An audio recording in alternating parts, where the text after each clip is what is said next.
On va s'excuser pour Patricia, puisqu'elle devait initialement assurer la discussion, mais elle a attrapé un virus et du coup, on est dans le thème d'ailleurs, parce que la session est dédiée au Covid, même si ce n'est pas un Covid apparemment.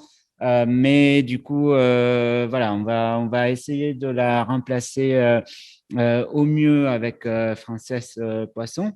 Dans cette session, donc, qui est consacrée à l'engagement des étudiants ou pas durant le Covid et la crise sanitaire, on va avoir trois différentes présentations. La première, ça sera une présentation en anglais sur l'engagement étudiant en Italie euh, avant et après la pandémie. Et ça sera assuré par Lydia Loscavo de l'Université de Messine, donc en Italie, qui est aussi, si je ne me trompe pas, l'une des contributrices à l'ouvrage One Student Protest qui sera présenté cet après-midi. Oui. La deuxième présentation sera assurée par Marie David du Centre nantais de sociologie, l'Université de Nantes, et elle a pour titre des étudiants engagés dans la lutte contre le Covid, point d'interrogation. Elle nous expliquera le pourquoi ce point d'interrogation. Et la troisième contribution, ça sera celle de Zouaina Salim Arachidi de la COPESCEM, donc sur l'engagement des étudiants étrangers extra-communautaires pendant la crise sanitaire. Et comme annoncé au début, on va s'efforcer avec Frances d'assurer une discussion au mieux et selon nos compétences, voilà, qui ne sont pas peut-être très avancées dans le champ des engagements sur la crise sanitaire, mais on va essayer de donner quand même quelques éléments de discussion et quelques compléments, peut-être en faisant le parallèle avec d'autres types d'engagements étudiants. Je vous propose de faire une vingtaine de minutes par présentation sans trop déborder, de sorte à laisser à peu près une demi-heure pour la discussion finale, de sorte qu'on puisse terminer à 13 heures et pour celles et ceux présents, d'aller partager un moment de convivialité autour d'un repas. Je donne du coup tout de suite la parole à Lydia Loscavo pour sa présentation, dont vous devrez voir normalement à l'écran la première diapositive du PowerPoint. Lydia, tu es la Recording in progress. Merci. Thank you. So, okay. So the case study that analyzed my research is based on a longitudinal analysis of the changes in student involvement in the social and political sphere, as I will clarify. As I had studied these three student unions over a fairly long period pre-pandemic from 2017 to 2019, albeit not continuously, namely the Students' Union, Link University Coordination, and the Knowledge Network, using qualitative methodologies, including direct observation and in-depth interviews. I was able to get back in touch with the representatives of this Italian Students' Union during and immediately after the lockdown to conduct online interviews. More than 15 interviews were carried out between the summer of 2021 and the first month of 2022, and more than 80 preceding it in 2017-2019. I've also examined their main past and recent documents. These empirical observations offered a complex picture which intertwined these young students' subjective experiences of the crisis and their self-reflection on their own organization.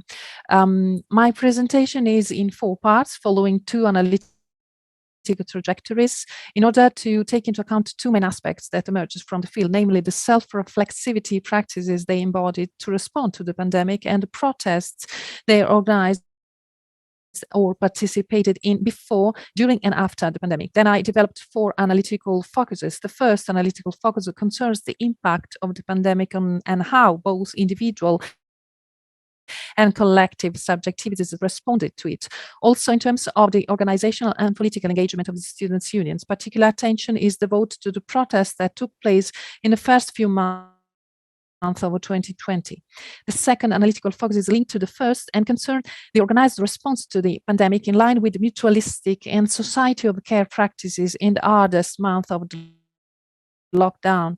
Mutualism is an integral part of the identity of these student organizations, a tool to respond to the economic crisis, to regain access to spaces for youthful sociality, to assert demands for participation, and to work on the construction of a political community from below, with the aim of combating atomization and social fragmentation. The third focus concerns their understanding of the generational dimension, which was put to the test by pandemic. There is a problem with the, is it okay? It's okay, it's okay, go ahead. This was the second structural systemic crisis they faced, just a decade after that of 2008, which played such a key role in their political path. The concept of generation has regained central stage in the contemporary youth studies debate. I have outlined some definitions of the concept that I do not have time to address now. I also recall here some influential scholars' definition, of student involvement and activism. The fourth focus concerns the significant presence in the Italian section of the transnational movement Fridays for Future, where they were able to capitalize on their long-term experience of mobilizations, forming specific internal working groups called the Students for the Environment. With a critical understanding of the pandemic as a systemic crisis, they experienced it as a battlefield, in the sense made explicit in the research of Jeffrey Players, and as a social-political fracture in terms of the social fragmentation, atomization, individualization, and repression it generated. They also saw it as an opportunity to relaunch and reformulate their demands and strive for a possible generational redemption. So these student unions came into their own during the last broadest wave of student activism in Italy, the so-called anomalous wave of 2008-2011, which consisted in a series of anti-austerity protests and student action against the neoliberal reforms of school and university in Italy.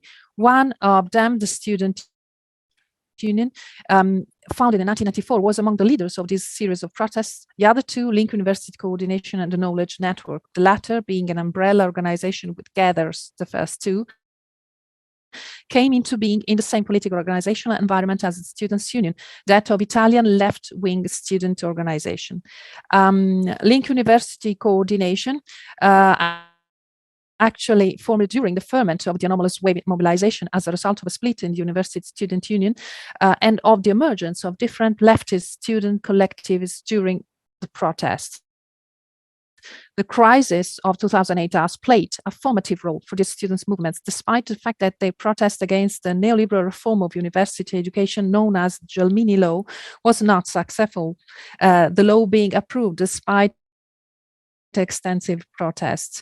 In the following decade, their battles against the continuing neoliberalization of both school and university education in Italy have revitalized student activism, and sitting on school and university representative bodies has enabled them to conduct their protests on a different level, as well as pursuing more general social and political demands. From the outset, they have therefore had a dual nature, being both student union and student movement. They describe themselves as political unions, a sort of hybrid that combines student union and political movement.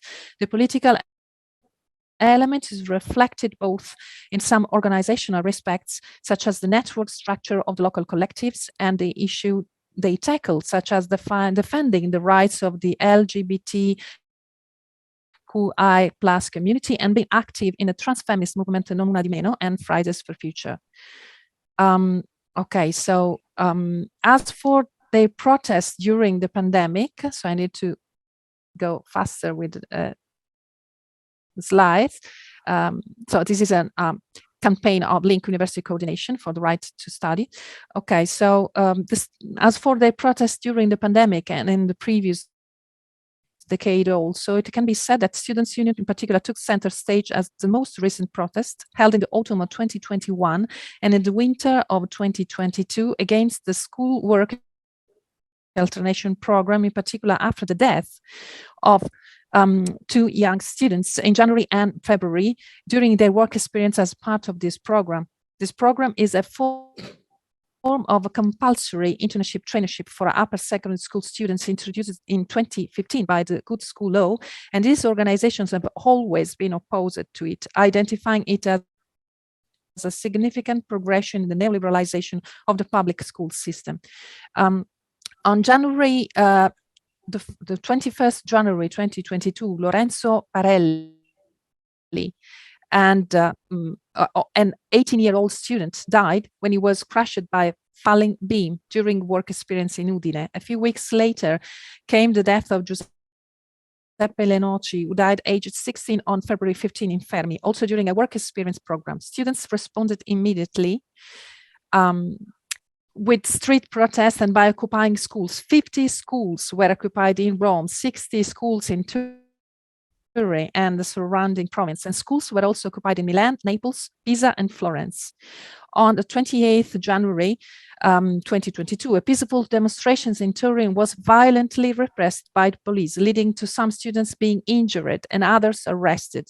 There were other episodes of repression in Naples, Rome, and Milan. The students' reaction was not long in coming. In my interview with a member of LAST, a student workshop associated with the Students' Union, one of the organizers of the occupation of the Gioberti High School in Turin, the Turin described his frustration and anger, on one hand at seeing the repressive action of the police, and on the other the lack of answers from the institutions. At present, these students are calling for the abolition of the school to work alternation program and the introduction of forms of integrated education or workshop activities inside or outside school, separate from production processes, in order to prevent work experiences becoming a way of exploiting free labor.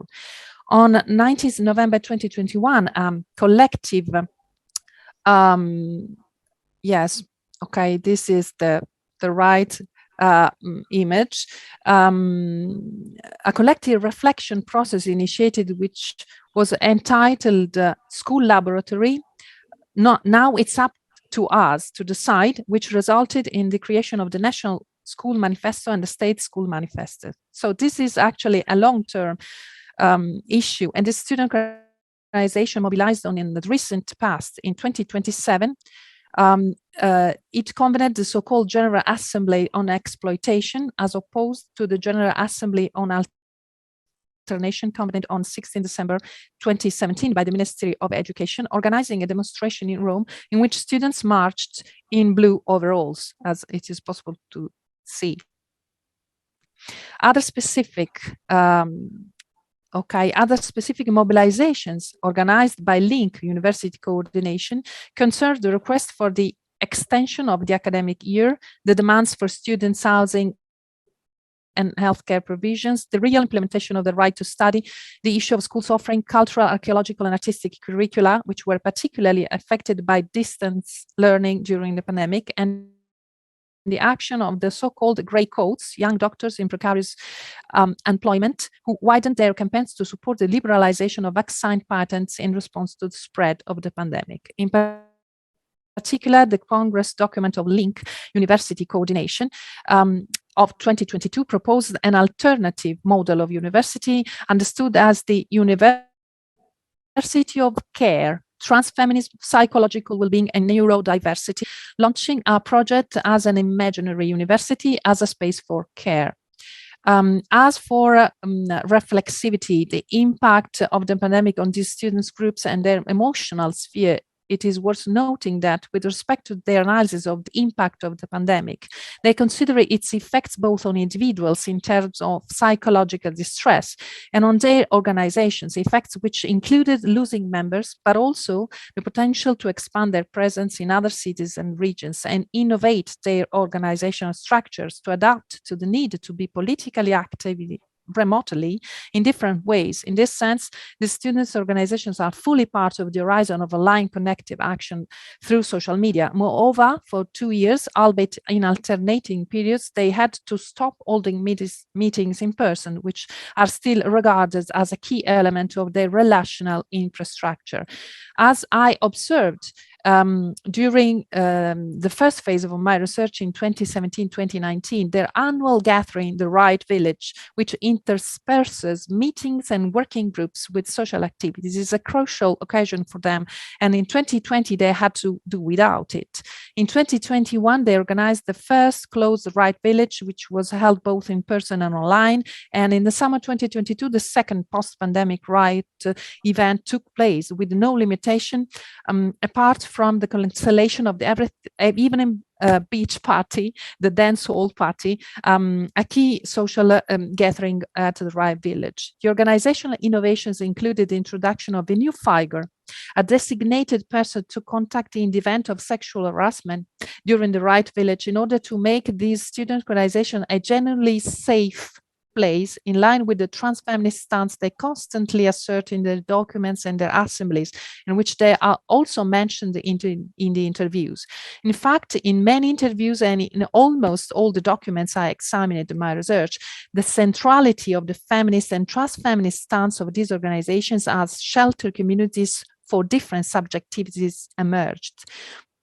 Their keen awareness of these issues led to them organizing male self-awareness initiatives, like in the 60s, and collectives and working groups on these issues, and being fully involved in queer and trans-feminist movements as on the national level and in their individual university and urban areas. They prioritize holding space for everyone's subjectivities and building non-competitive, not performative organizations that are open to all. Okay, and this is also an idea of these. The main field of activism and protests are mutualistic practices. The mutualistic response of these students' unions / movements to the pandemic is an example of how they are inspired by the notion of a society of care, which both represents an alternative paradigm to the capitalist, extractivist, neoliberal economic system, and is a manifestation of the need for individual care highlighted by the psychological malaise caused by the pandemic. One example of these experiences I was able to investigate in some interviews was the Don't Panic Mutual Network in Bologna. This network, which aims to give practical help to people in need and most vulnerable groups in society, from the queer community to HIV positive people, from female victims of violence to the homeless, succeeded in bringing together about 50 associations and more than 200 volunteers in the first phase of the 2020 lockdown.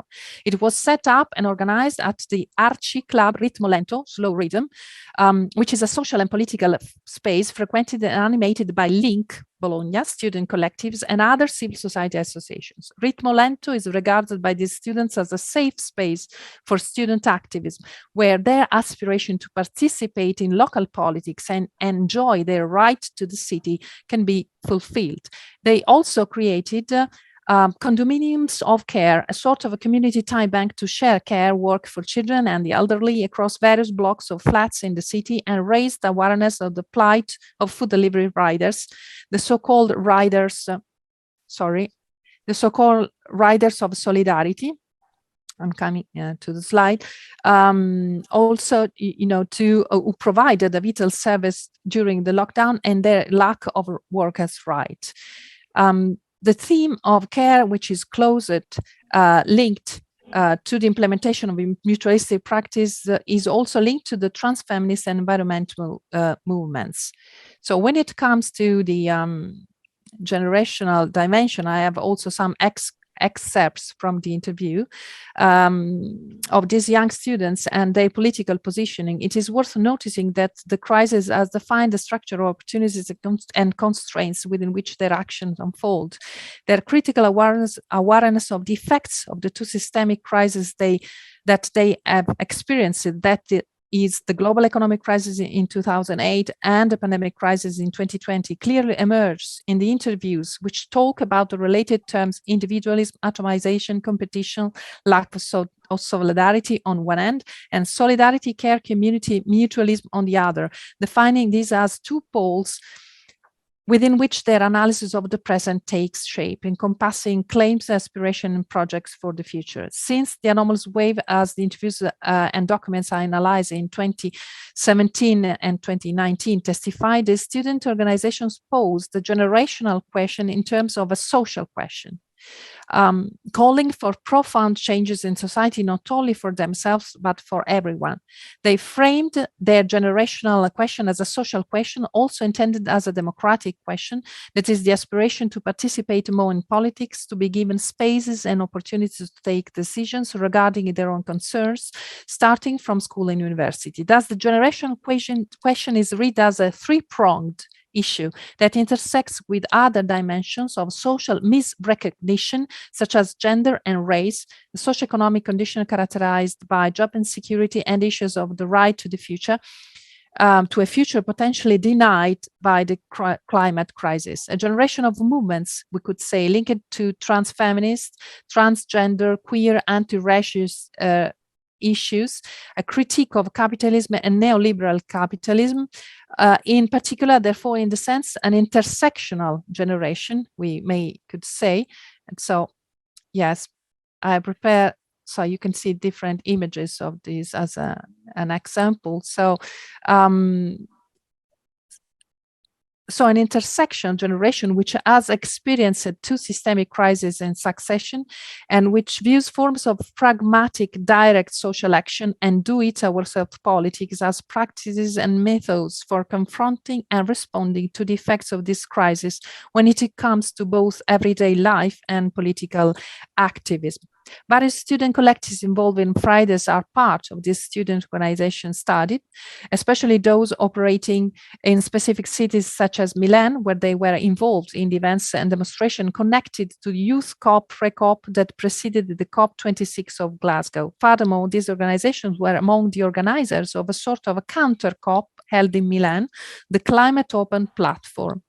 I'm going to, to conclude almost. When it comes to the forms of their protest take, the interviews told me about very striking forms of protest, such as dicing, when demonstrators lie on the ground pretending to be dead, as a vivid representation of the effects of the climate crisis, or pretend to hang from a block of ice with a rope around their necks to represent the deadly effects of the glaciers melting. As for the main features of their participatory practices, it can be said that their response to the pandemic, as highlighted above, has been both adaptive and reactive, and has regarded both the individual and collective dimension, including strengthening their engagement in LGBTQI+ community, transfeminist, and environmental movements. Students' involvement can also be regarded as an arena for experimenting with innovative and creative political practice, which encompasses various forms of experimentation with innovative political practices such as direct social action and do-it-ourselves politics. Do-it-ourselves politics is characterized by individual and collective subjectivation, pursued by constructing path of solidarity, everyday engagement in associations and volunteering, a close connection between the personal and the political, references to post-materialist values, and the challenging relationship between individual and collective expectations in a context shaped by both the economic and ecological crisis. Direct social action includes various forms of engagement and activism, mainly in the social sphere, but also in the political sphere, and helps rewrite these two dimensions in different ways, following different trajectories, either linked to the social sphere or political in nature. Going to conclusions, these student unions have been affected by the pandemic in every aspect, from the organizational dimension to their protests. As emerged from the interviews, they developed both critical skills and resilience, managing to keep the ship steady and to regroup as organizations during the pandemic, as well as experimenting with the new organizational forms and implementing adaptive proactive strategies. They view their participation in different social movements as embodying their politically hybrid nature, half student union, half political movement, and manifesting their generational location. Having had to deal with the two systemic crises in less than 10 years, they seem to have identified their generational location as the generation of a multiple crisis. They have been forced to find a way of managing this crisis and formulating a political response to their effects. They always say that they see themselves as the Fridays for Future generation, and the dual identity of student unions and social movements might give them a way to channel their anger and project their aspirations for an alternative future. So thank you for your attention. Here we have some references. Thank you very much. Merci Lydia. Du coup, je vais sans tarder passer la parole à Marie pour sa deuxième présentation. Merci pour avoir respecté d'ailleurs le temps, et on va essayer de faire la même chose. Merci. Je ne sais pas si vous m'entendez. Je crois qu'il faut que je rapproche ce micro, et puis voilà. Ok. Je crois que ça devrait être bon. Alors, merci. Bonjour pour celles et ceux qui sont à distance. Merci aux organisateurs, organisatrices. Elles ne sont pas dans la salle, mais merci pour l'organisation des 2 journées qui sont très, très intéressantes jusqu'ici, en tout cas. Alors, je vais parler, moi, d'étudiants et d'étudiantes pour une forme d'engagement particulière. C'est celle de ce que j'ai appelé la lutte contre le Covid. Il n'y a pas que moi qui l'ai appelé comme ça, mais on va voir si c'est pertinent ou pas. En octobre 2020, alors vous en souvenez sans doute, le gouvernement français a annoncé un 2e confinement, et puis il devait y en avoir d'autres ensuite. Et dans ce 2e confinement, les écoles sont restées ouvertes, mais les universités sont fermées, ou en tout cas, les bâtiments des universités ont été fermés, et la quasi-totalité des enseignements s'est déroulée à distance à partir de l'automne 2020. Cela dit, les circulaires ministérielles ont quand même laissé la possibilité aux universités d'organiser un certain nombre de cours sur les campus. Et donc, la question qui s'est posée pour les universités, c'était comment est-ce qu'on peut organiser des cours sur les campus alors que le virus circule de manière très active, et donc pour éviter quand même des contaminations généralisées. Et il faut se souvenir que fin 2020, début 2021, il y a beaucoup moins de centres de tests qu'il n'y en a eu un an après, beaucoup moins de personnes formées pour faire les tests, et il n'y avait pas d'autotest à l'époque qui était disponible. Donc, le ministère de l'Enseignement supérieur, avec les agences régionales de santé, les ARS, a incité les universités à ouvrir des centres de dépistage Covid sur les campus. Donc d'abord, c'est les ARS qui ont mis ça en charge, et puis progressivement, ça a été pris en charge par les services de santé des étudiants. Alors moi, je vais parler d'un service de santé étudiant qui est celui de l'Université de Nantes, là où je travaille, qui s'appelle le SUMS localement. Et ce service de santé, il a ouvert un dispositif de test dédié dans l'université avec les infirmières du service. Et puis ensuite, il a lancé donc ça, c'était en janvier 2021. Il a lancé par mail un appel à candidature à tous les étudiants et tous les personnels de l'université. Donc, ça fait à peu près 40 000 personnes. Et les personnes recherchées devaient être soit étudiants en santé, soit pompiers volontaires, secouristes ou sauveteurs secouristes du travail. Alors, parmi les candidats, tous ceux qui satisfaisaient effectivement aux critères que je viens d'énoncer, ils ont été retenus et ils se sont vus proposer une formation qui s'est déroulée en avril 2021. Et juste après, il y a un centre de test de dépistage Covid qui a ouvert sur le plus gros campus de l'Université de Nantes. Alors, qu'est-ce que je viens faire, moi, dans cette histoire? Moi, je suis spécialiste de sociologie du travail, sociologie de l'enseignement supérieur et des sciences. Et habituellement, je réalise des enquêtes par observation participante et de longue durée. Donc, en janvier 2021, au moment où l'appel à candidature arrive, j'étais une chercheuse confinée, privée de terrain d'enquête. Et donc, je me demandais ce que j'allais bien pouvoir faire comme type d'enquête. Et comme il se trouve que je suis formée au secourisme, j'ai répondu à l'appel à candidature et je suis devenue médiatrice Covid, ou le sigle officiel, c'est médiatrice testée, alertée, protégée. Donc, j'ai engagé une enquête par observation directe et participante à l'intérieur de ce dispositif local de lutte contre le Covid. Et cette enquête s'est achevée avec la fin du dispositif en février 2022. Mon enquête, donc, ça a été principalement des séances d'observation du travail des étudiants testeurs en situation, étudiants que j'appelle les médiateurs Covid, à la fois pendant la formation et ensuite pendant les séances de tests antigéniques sur le campus. Alors, j'ai observé de manière récurrente à peu près 17 médiateurs au travail et puis également des personnels du SUMS, du service de santé, et d'autres médiateurs qui, eux, elles avaient une tâche un peu différente. C'était les médiatrices du contact tracing, donc le suivi des étudiants positifs au Covid ou cas contact. Alors, je vais m'intéresser dans cette présentation aux motifs de l'engagement étudiant dans ce dispositif de dépistage, motifs tels qu'ils apparaissent dans les propos que les médiateurs tiennent en situation. Je vais essayer de montrer que c'est pour une part un engagement au service de la santé des autres étudiants et dans la lutte contre l'épidémie, mais que c'est aussi pour les médiateurs et médiatrices un moyen d'accéder à un emploi étudiant souple, relativement bien payé.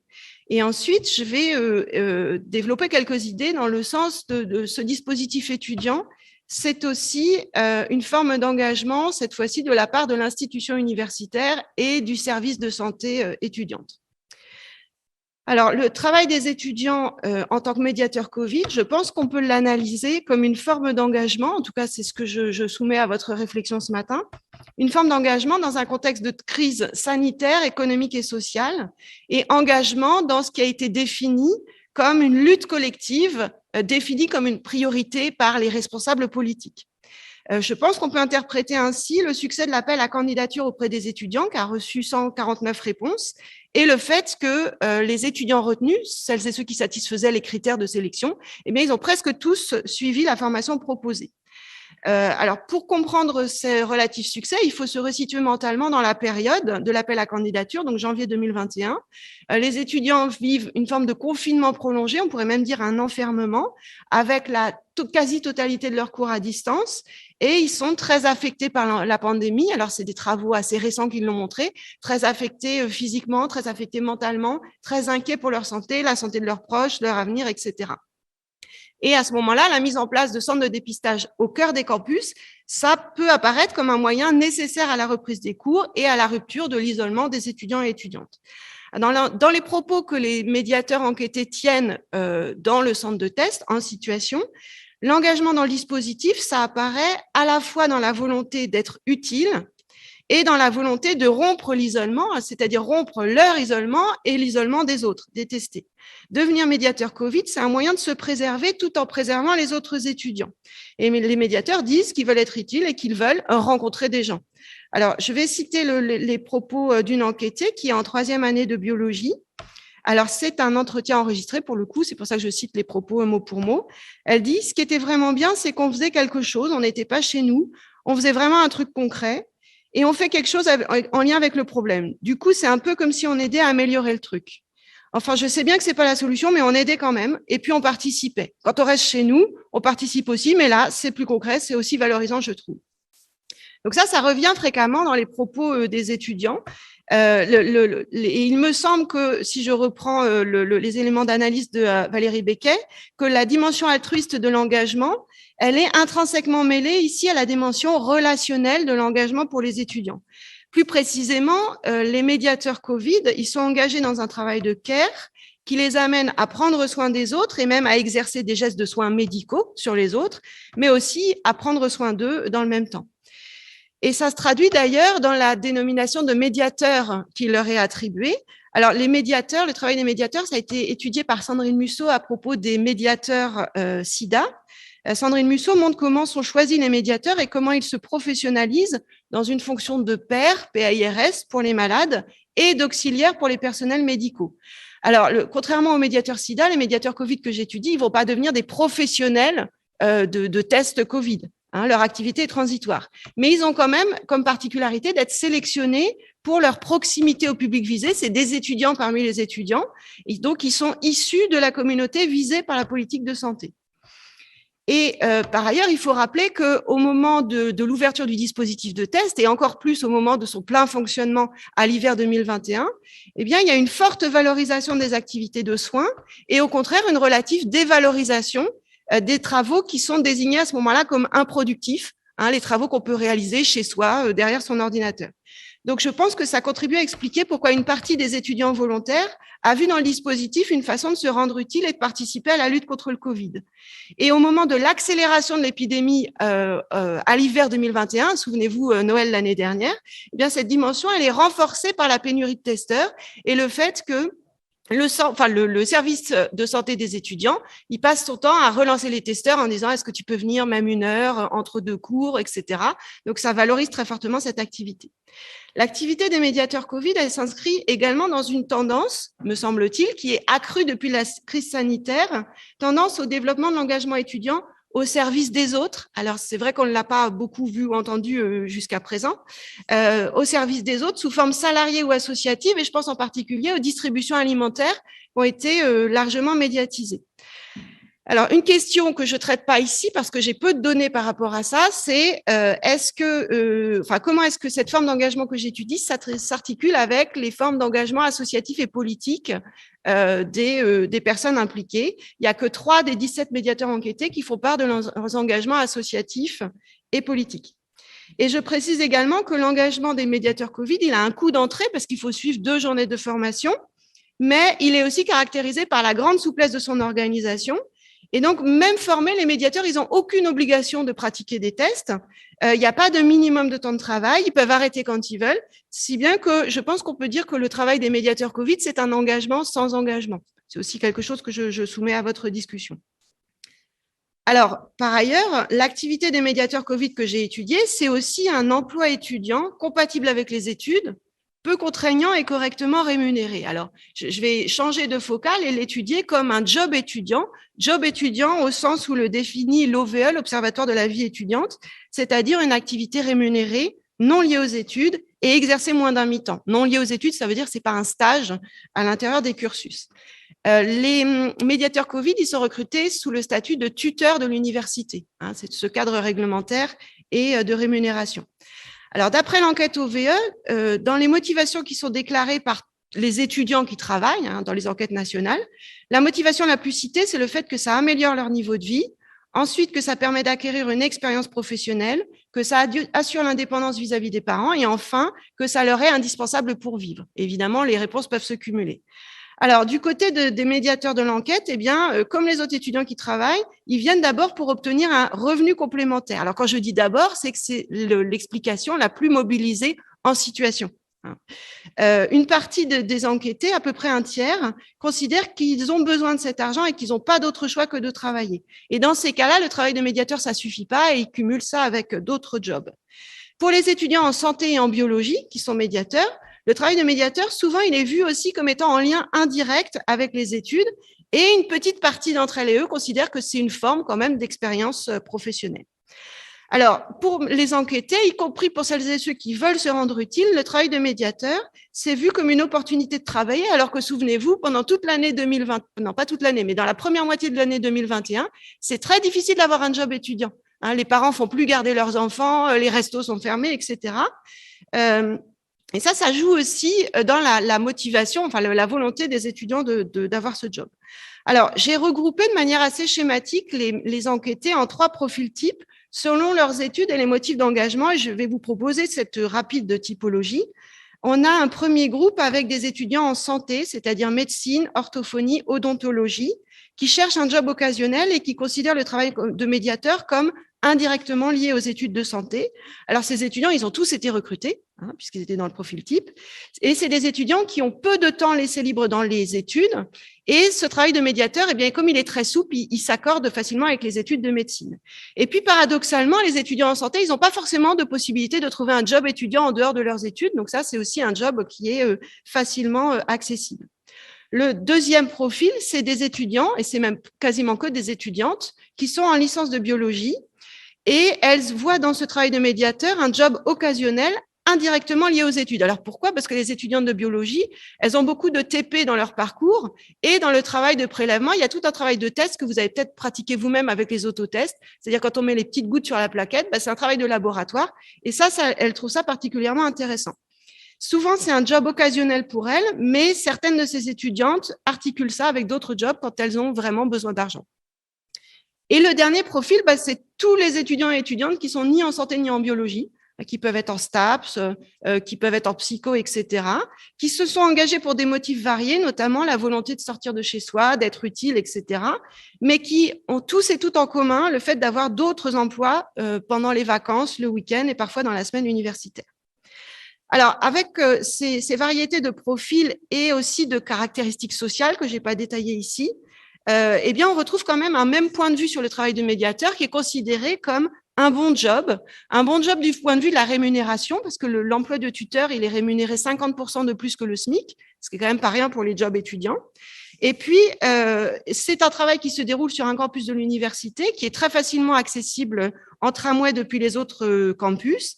La participation est très souple parce qu'il suffit de s'inscrire en ligne quelques jours avant et à l'usage, les médiateurs voient qu'on peut annuler sa participation même quelques heures avant si jamais on a une bonne raison à faire valoir, par exemple un cours qui a été déplacé, des partiels à réviser, etc. Et puis, dernière chose, c'est un bon job du point de vue des médiateurs parce que les relations avec le public, c'est-à-dire les étudiants testés, sont faciles avec peu de conflits. Et les cadences sont assez peu élevées. Et puis, les testés qui sont à 90% des étudiants, les 10% restants, c'est des personnels de l'université, c'est des bons patients parce que ils font la queue sans protester, ils respectent les consignes, ils écoutent les conseils sanitaires, les conseils de santé qu'on leur donne, etc., etc. Et ce qui fait que les patients de ce dispositif sont particulièrement vus comme des bons patients, c'est qu'il y a une partie des médiateurs qui a utilisé sa formation pour se faire embaucher comme testeur Covid dans des laboratoires privés ou des laboratoires d'hôpitaux. Et là, par comparaison, ils trouvent que nos testés, ils sont particulièrement gentils parce que ils râlent pas, ils protestent pas, ils sont pas violents, ils sont pas désagréables, etc., etc. Donc, par comparaison, le travail de médiateur, c'est jugé plutôt comme un bon job. Alors, le dernier temps de ma présentation, je voudrais m'intéresser maintenant, non plus directement aux médiateurs, mais plutôt au service de santé de l'université, au SUMS et à ses personnels. Ce que je vois, c'est que le dispositif de test, il est tourné non seulement vers les étudiants testés pour vérification de Covid, mais aussi vers les étudiants testeurs, les médiateurs. La création du dispositif et son financement par l'ARS a un objectif sanitaire, c'est-à-dire limiter la circulation du virus, mais aussi un objectif directement de préservation de la santé des étudiants testés et des étudiants testeurs. Et donc, je pense qu'on peut dire que les médiateurs Covid de l'enquête, ils font l'objet d'un engagement de la part du service de santé universitaire et de ses personnels. Et c'est un engagement qui rend possible en retour l'engagement des médiateurs. Alors, je me rends compte que je détourne le terme d'engagement, et donc c'est une proposition aussi que je vous fais et j'accueillerai vos remarques et vos critiques très volontiers. Alors, pourquoi est-ce que je dis ça? C'est parce que les personnels du service de santé, pendant toute la durée du dispositif, ils vont faire en sorte que le travail soit compatible avec les études, qu'il ait une visée de formation qui se fasse dans des conditions les plus souples et même les plus agréables possibles. Du point de vue des personnels du service de santé, ce qui reste prioritaire pour les médiateurs, c'est les études, c'est le fait de travailler ses études, d'assister à ses examens, etc. Et ils défendent comme principe éthique des bonnes conditions d'études de tous les étudiants testés, testeurs. Les médiateurs, ils sont encouragés à donner priorité à leurs cours. Par exemple, ils peuvent partir en avance s'ils n'ont pas le temps de manger avant d'aller en cours. Et ils peuvent aussi changer de poste très fréquemment de manière à apprendre tous les postes, apprendre tous les gestes et aussi éviter l'ennui, la lassitude physique, etc. On retrouve la même chose au niveau de la présidence de l'université au moment de la mise en place des tests. Eh bien, la présidence défend dans les conseils centraux le fait que recruter des médiateurs et recruter des tuteurs, en fait, c'est aussi pour assurer un petit revenu étudiant. Alors, un petit, certes, mais c'est quand même présenté comme une manière de lutter contre la précarité étudiante. À un moment, je l'ai dit tout à l'heure, où les étudiants, ils n'ont pas accès à des jobs étudiants. Alors, on pourrait dire c'est un tout petit effort de l'université, puisque ça peut pas compenser les pertes de revenus pour 35 000 étudiants, mais quand même pour quelques dizaines d'entre elles et eux. Alors, je le développe pas ici, mais l'engagement du service de santé, il se fait aussi, bien sûr, en direction des étudiants testés. Les étudiants testés, ils font l'objet d'une très grande attention. Si jamais ils ont le Covid, on fait en sorte que leur absence soit excusée, qu'ils puissent rattraper les partiels, etc., etc. Et puis, ils ont aussi des facilités de paiement. Il y a un moment, je ne vais pas le développer ici, mais il y a un moment où les tests sont payants pour les personnes qui ne sont pas vaccinées. Et en fait, dans la quasi-totalité des cas, les étudiants, même quand ils ne sont pas vaccinés, ils ne payent pas. Alors, cet engagement d'un service universitaire et de ses personnels me semble aussi pouvoir être étudié dans la perspective du CARE. Je ne développe pas ici, mais dans les actes et dans les propos des personnels, on retrouve un sentiment de responsabilité vis-à-vis du public étudiant, la dimension discrète et parfois même invisible de ce travail et surtout les ajustements aux besoins des étudiants. Et la dimension de l'ajustement, elle va être absolument centrale dans la mise en place et dans les évolutions du dispositif. En fait, ce qui se passe pendant les 8 mois à peu près d'existence du dispositif, c'est qu'il s'ajuste en permanence, il évolue en permanence, et il évolue non seulement parce que les besoins des testés et des médiateurs évoluent, mais aussi sous l'effet de l'évolution du virus, des connaissances sur le virus, de la politique sanitaire, etc. Alors, je pense enfin qu'on peut étudier les efforts de l'institution universitaire et de son service de santé en comparaison avec le concept d'institution enveloppante de Darmon. Alors, ça peut paraître étonnant parce que ce concept, Darmon le forge par rapport aux classes prépa qui sont particulièrement enveloppantes pour les étudiants. Et on pourrait dire que l'université, elle n'a pas les moyens d'être très enveloppante avec ses étudiants. Elle n'a pas les moyens de cadrer le temps. Elle n'a pas les moyens de cadrer très fortement les attentes concernant le travail, etc. Mais il me semble quand même qu'il y a une forme de tentative d'enveloppement, de protection, de souci des élèves. Un souci des élèves, c'est un terme que j'emprunte à Muriel Darmon, et de préservation au moins de leur bien-être physique et mental, alors même qu'en comparaison avec les étudiants de prépa, les étudiants d'université, ils subissent des formes accrues de pauvreté, de précarité, etc. Alors, en guise de conclusion, je pense que l'étude de ce dispositif universitaire et du travail des étudiants médiateurs qui y ont travaillé, je pense que c'est une manière d'interroger l'engagement étudiant, parce que ce que je vois, c'est que ce n'est pas la cause, la lutte contre le Covid, qui fait l'engagement. La lutte contre le Covid, ça fait accord finalement, ça fait accord chez tout le monde à l'université. Il faut s'engager, il faut lutter contre le Covid, etc. Mais ça ne suffit pas à expliquer quels sont les étudiants qui s'engagent, comment ils s'engagent, pourquoi, sur quelle durée, etc. Et je pense qu'en complément, il faut regarder aussi ce que fait l'institution universitaire, ce qu'elle met en place pour rendre cet engagement possible. Et je conclurai en disant que ce dispositif que j'ai étudié, c'est un espace d'engagement étudiant qui est généré par un dispositif d'action publique, autrement dit, une forme spécifique de l'engagement étudiant en temps de Covid, qui ne relève pas d'une initiative étudiante, au contraire de plein de présentations qu'on a entendues depuis hier, mais qui suppose la participation des étudiants et étudiantes. Merci. Merci beaucoup pour cette présentation. Du coup, Marina, je te laisse peut-être t'installer sur le dernier poste. Et normalement, ton PowerPoint est téléchargé, je pense. Voyons voir. Oui, je tombais. Est-ce qu'il est partagé à l'écran? Non. Est-ce que, Frances, tu peux venir aider? Vraiment désolé.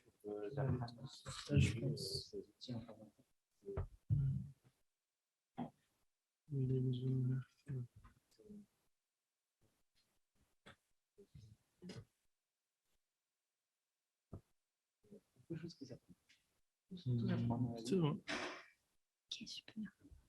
Tu fais ça. Oui. Puis, toi, tu appuies ici pour passer. Oui. Ça va? Oui, c'est bon. Merci. Je ne sais pas si tout le monde m'entend, c'est bon. Je pense que tout le monde entend. Oui. Oui. Je peux doucement. Bonjour, donc moi c'est Al-Rachdi Zouaina Salim et je vais vous présenter l'engagement des étudiants étrangers extra-communautaires pendant la crise du Covid, la crise sanitaire. Une crise sanitaire qui a commencé mars 2020.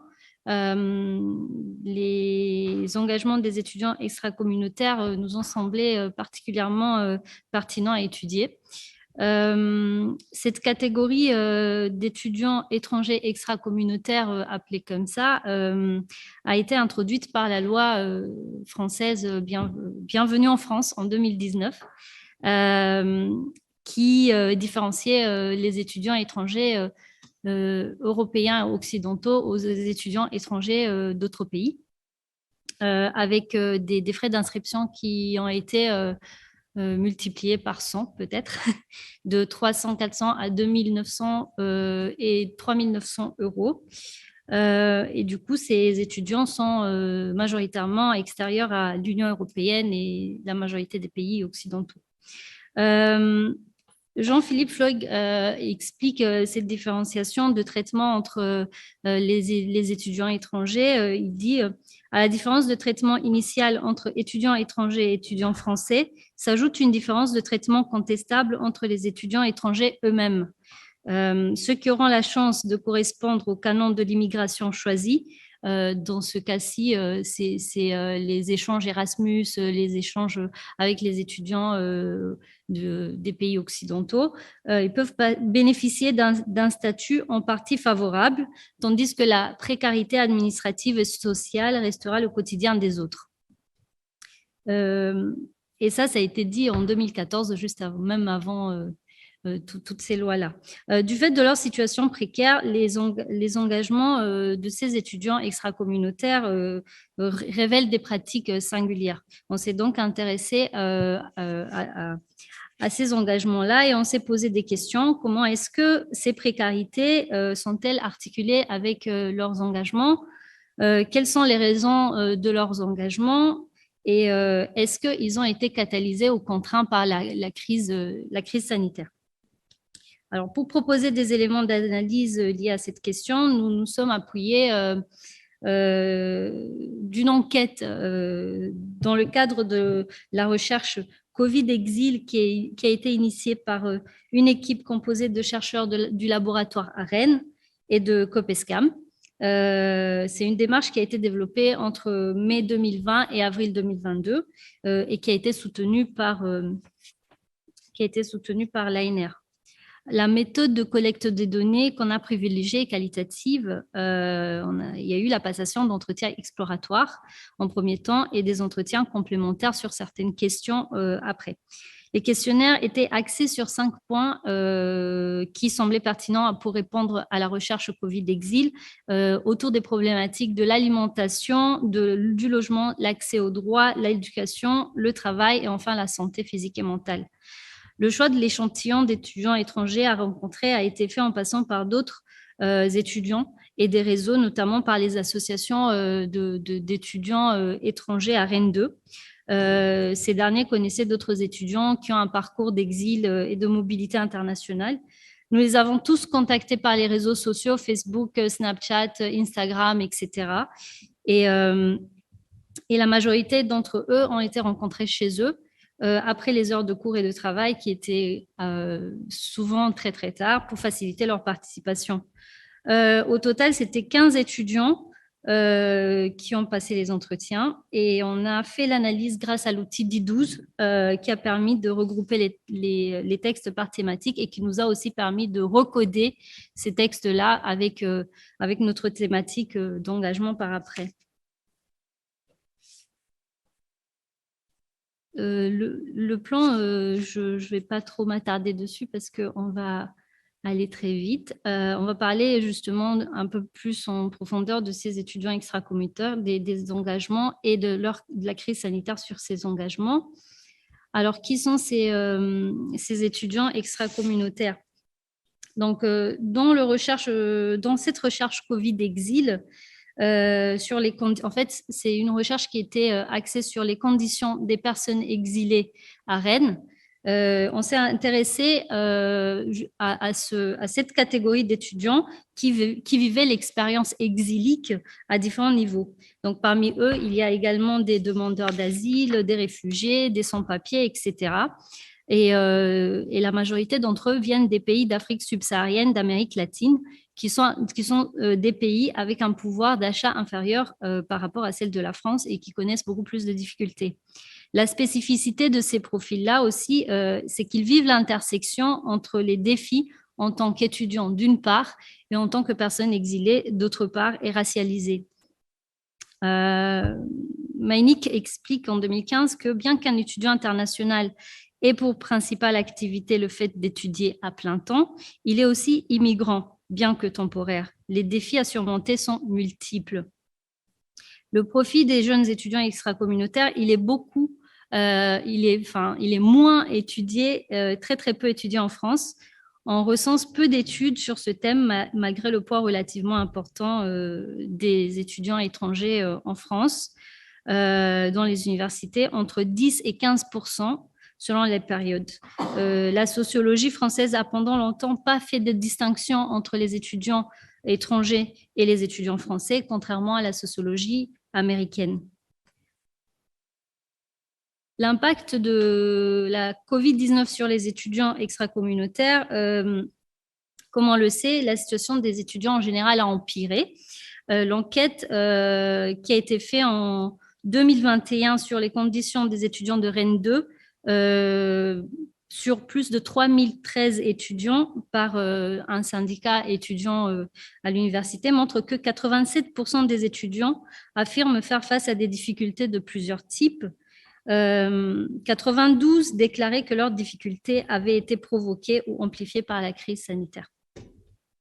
Les étudiants étrangers qui vivaient déjà dans des conditions difficiles avant cette crise sanitaire ont vu leur situation se dégrader encore plus.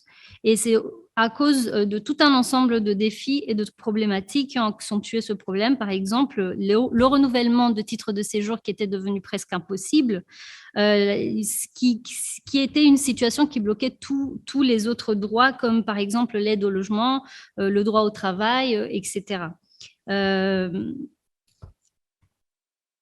Alors, pour l'engagement, comme c'est une notion vaste, comme on l'a vu pendant ces 2 journées d'études, nous, on s'est limité à 3 définitions pour cadrer un peu notre analyse.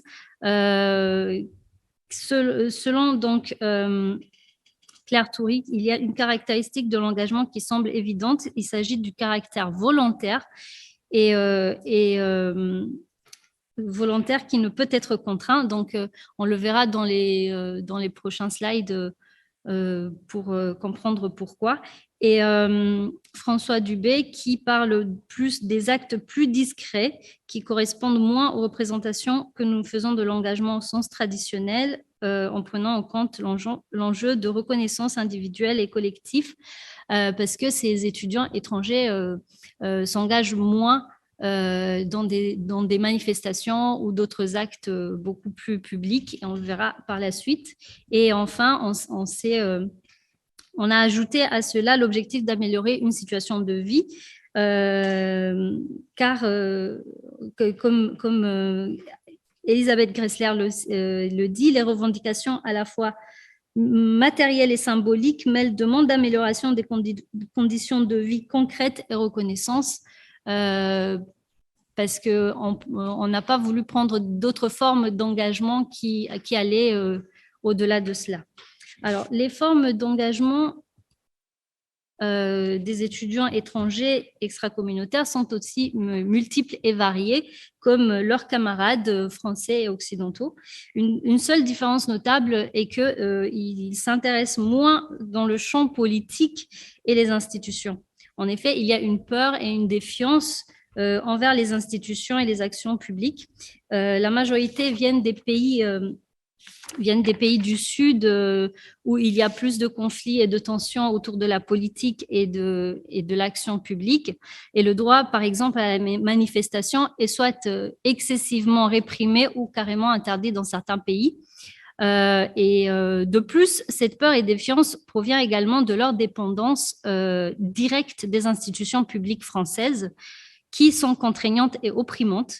Par exemple, le titre de séjour renouvelable est sculpté à la lettre avant d'être délivré sous plusieurs conditions. L'envie d'engagement dépend également de l'intégration de la nouvelle culture du pays hôte et de la culturation subie.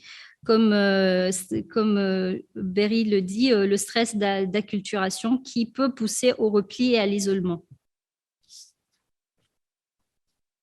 Alors, les raisons d'engagement sont multiples également. Les étudiants extracommunautaires qui essaient de s'engager le disent qu'ils le font surtout pour l'intégration dans la société d'accueil, le campus ou le quartier. Donc, cet engagement-là leur donne un sentiment d'appartenir quelque part. Et en effet, car ils sont très loin de leur environnement, de leur famille, et ils pensent que la société occidentale est très, très individualiste, et donc ce qui ne les facilite pas de créer des liens. Donc, pour eux, c'est une solution pour la construction de nouveaux liens sociaux. Pour d'autres, c'est aussi pour apprendre et pratiquer la langue française afin de s'intégrer. D'autres engagements sont faits et influencés par d'autres étudiants étrangers avec qui ils ont lié plus de liens d'amitié, et la majorité disent que c'est plus facile d'avoir des amis d'autres nationalités que des amis français, parce qu'ils se comprennent directement et les informations passent directement. Ce que Agulon appelle le principe de similarité-attraction. C'est par exemple le cas des étudiants étrangers qui se sont engagés dans les distributions alimentaires après être eux-mêmes bénévoles à un certain moment. La perspective professionnelle anime également la volonté de s'engager. Par exemple, c'est déjà très difficile de trouver des stages, des jobs étudiants ou un premier emploi, et donc l'engagement est la première solution. À part ces engagements directs, il y a les engagements indirects ou via Internet qui sont utilisés par la majorité des jeunes, mais surtout par les étudiants étrangers, car cela leur permet de ne pas s'exposer aux craintes des institutions, de la pénalité des institutions, et de ne pas sacrifier cette dette envers le pays d'accueil et être un citoyen exemplaire. L'engagement indirect concerne également des sujets plus globaux qui rallient toutes les personnes, peu importe leur localisation, comme par exemple le mouvement Black Lives Matter, le droit des femmes noires, l'activisme pour l'écologie, etc. Donc, cette forme d'engagement est appelée par Players l'alter-engagement. On peut citer aussi les engagements envers les pays d'origine et la société laissée derrière, mais aussi une des dernières formes d'engagement, c'est la volonté de trouver ou renouveler son titre de séjour. Il faut prouver en fait que l'on a été utile et qu'on est toujours utile à la France et qu'on mérite ses papiers. C'est le cas de ceux qui ont surtout les titres de séjour temporaires étudiants. Voilà. Alors.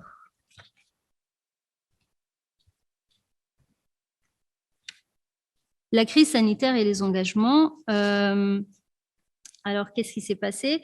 Avant la crise sanitaire, c'est que la précarité freinait déjà les engagements des étudiants en général, les engagements étudiants extracommunautaires. La pandémie a accentué ces précarités pendant les conditions de vie et par conséquent d'engagements plus difficiles. Beaucoup de jeunes étudiants extracommunautaires qu'on a pu voir affirment qu'ils ont tout arrêté en raison de peur de sortir ou de leur plus grande préoccupation à cause des conditions qui n'étaient pas favorables. La forme d'engagement, par contre, qui a été renforcée avec la pandémie, concerne l'entraide et la communauté. Beaucoup d'entre eux s'organisaient et s'entraidaient entre petites communautés. Entre étudiants étrangers d'un pays, la communauté d'un autre pays ou les étudiants étrangers d'un campus. La solidarité communautaire était la première réponse rapide avant de penser à solliciter de l'aide à d'autres structures. Par exemple, pour avoir un rendez-vous chez l'assistante sociale, ça pouvait prendre beaucoup de temps et les urgences, il fallait les répondre très vite. Et c'est par exemple aussi une association d'étudiants musulmans de France, qui est une association qui se trouve un peu partout dans les villes en France, qui a organisé pendant le mois de Ramadan des distributions alimentaires pour casser le jeûne à plusieurs étudiants, peu importe leur religion, tant qu'ils ont besoin de nourriture. Et les étudiants, donc, ils pouvaient s'engager pour être bénévoles à faire la distribution, à la cuisine, ou à mettre en place des cagnottes. Donc, pour d'autres, l'engagement consistait à continuer à travailler pendant la crise sanitaire, lorsque tout le monde était confiné, afin d'aider les autres. Ce sont les jobs étudiants que beaucoup d'étudiants étrangers occupent, par exemple, être caissier ou dans des dépôts. Et ils ont quand même continué à travailler pendant la crise sanitaire, pendant ce temps-là. Et je vais citer un entretien, un petit extrait d'entretien d'une étudiante qui dit « Tout à fait, parce qu'en pleine pandémie, ce n'est pas du tout prudent d'aller bosser. À un moment donné, ma maman m'a tout simplement dit « Arrête de travailler, reste confiné comme tout le monde. » Mais je ne pouvais pas arrêter, parce qu'au-delà de l'aspect financier, il fallait bien que les gens y puissent manger. Pour la conclusion, les conditions socio-économiques s'étaient détériorées avec la crise sanitaire.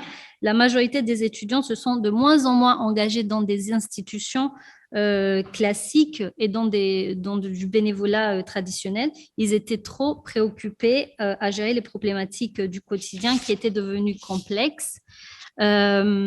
Et le bénévolat classique et traditionnel a diminué au profit des engagements beaucoup plus proches, beaucoup plus intimes dans les communautés, les diasporas et les pays d'origine.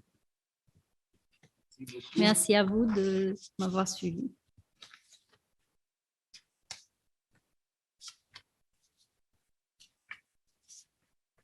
Je vais peut-être commencer à Princesse, tu feras... On va peut-être le relais. Est-ce qu'on voit toujours ta présentation? Ok, on va juste... Ok, ça devrait être bon maintenant. Ok, du coup, j'avais quelques remarques très transversales pour ma part et puis quelques remarques et questions puisque finalement, en annonçant notre moindre compétence sur, enfin ma moindre compétence sur la question, je me suis enfin rendu compte que finalement ça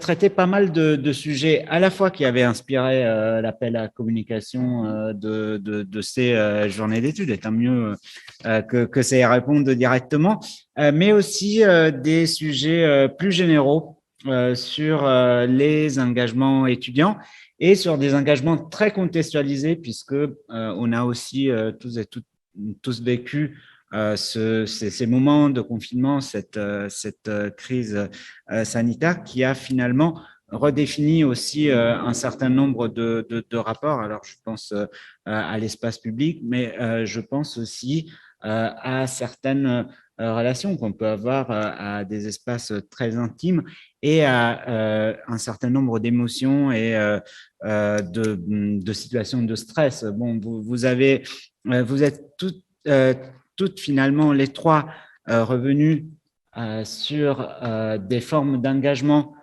qui varient un petit peu entre des nouvelles formes, ce qu'on pourrait définir des nouvelles formes. Ces tests finalement assurés par des médiatrices et des médiateurs, bon, même s'il y a une filiation peut-être avec un rôle qui est celui des médiateurs du sida, en tout cas, ça s'inscrit sur des nouvelles formes de reconnaissance de l'engagement étudiant encouragé par l'institution elle-même, l'institution universitaire, comme les pompiers volontaires, etc. Et ça, c'est quelque chose qui est un changement de ces dernières années, y compris pour des rétributions sous forme, alors là c'était sous forme évidemment de salaire, mais ça c'est une des questions, quid des crédits de formation aussi qui peuvent être au cœur de ces nouvelles formes de bénévolat, en tout cas encouragées et reconnues par l'institution. Et puis, on voit de l'autre côté des formes beaucoup plus anciennes, alors que ça soit effectivement l'engagement dans une association d'étudiants étrangers. Après, je te poserai aussi peut-être une question sur les nationalités, etc., puisque hier, par exemple, on a eu quelque chose d'assez similaire de ce qui était très présent à Paris 8, c'est ces associations, par exemple, par nationalité. Et en ce qui concerne la présentation de Lydia, des formes plus ancrées dans des structures assez traditionnelles, Alors après, bon, on pourra peut-être revenir un petit peu avec elle sur ce qui fait la spécificité de l'Italie, mais c'est des formes qui basculent entre auto-organisation et structuration, mais qui sont quand même des formes qui sont bien présentes depuis les années 60, 70. Donc, c'est des formes désormais assez traditionnelles en Italie. Les coordinations qu'elle a présentées, ces formes de campement, etc., c'est quand même, ça s'inscrit dans une certaine tradition. Et ça, bon, c'est beaucoup plus mon domaine de compétence, du coup, parce que ça renvoie beaucoup plus à l'histoire des mouvements sociaux et à leur structuration. Et puis aussi, il me semble que, pour vous faire une remarque un petit peu transversale, toutes les trois, vous avez traité des multiples formes d'engagement aussi et de la notion qu'on peut traiter de plusieurs façons. Alors, tu as cité, Zwaina, à la fin, cette idée que finalement, l'engagement ne peut pas être seulement volontaire et non contraint, puisque au contraire, on voit qu'il peut y avoir des formes de contraintes, on peut avoir aussi des engagements qui prennent finalement des formes très particulières, puisque je reprends peut-être ta formule, on se retrouve paradoxalement par rapport au contexte dans une situation de engagement par le non-engagement presque, où on nous demande d'être engagés dans cette bataille qu'on mène collectivement contre la Covid ou le Covid, en restant chez nous. Et ça, c'est peut-être paradoxalement vu aussi comme une forme d'engagement. Donc, c'est assez extraordinaire finalement d'analyser ce moment-là. Alors, j'aurais peut-être justement, en repartant du contexte, une question un petit peu plus transversale, puisque ça a été en partie traité par le premier papier, un petit peu moins sur les deux autres, mais quid du rôle des émotions et du stress, et dans ce contexte particulier, justement, on nous demandait de rester chez nous. Est-ce que vous avez pu recueillir des éléments sur cette approche très émotionnelle finalement, qui est une approche qui peut aussi bien fonctionner pour les mouvements sociaux, pour le bénévolat, que plus généralement pour un certain nombre d'explications sociologiques plus générales. Une deuxième question plus transversale, mais peut-être c'est plus spécifique à la France, étant donné que je ne sais pas si le taux de médiatisation a été le même en Italie. En tout cas, sur les deux présentations françaises, vous avez évoqué toutes les deux des distributions alimentaires qui ont été effectivement les aspects les plus médiatisés en France. C'est une question qui peut-être a été traitée un petit peu plus marginalement. Alors, ça m'aurait peut-être intéressé de savoir si vous aviez des éléments, et pour Lydia, si elle avait des éléments pour l'Italie. Concernant mes remarques un petit peu plus spécifiques et à partir du papier de Lydia, je n'ai identifié quelques-unes.